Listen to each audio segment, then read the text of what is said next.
How to add Favicon in Shopify. Hi everyone, welcome back.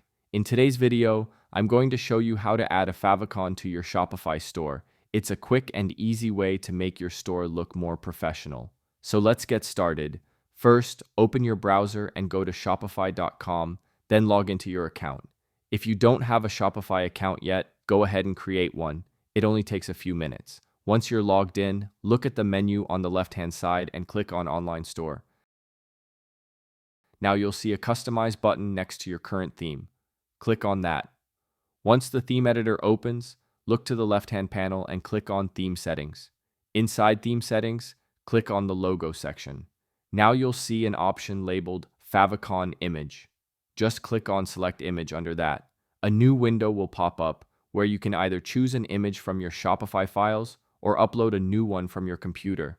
To upload, click on Add Images, select the picture from your PC, like from your Downloads folder, and then hit the Done button in the bottom right corner.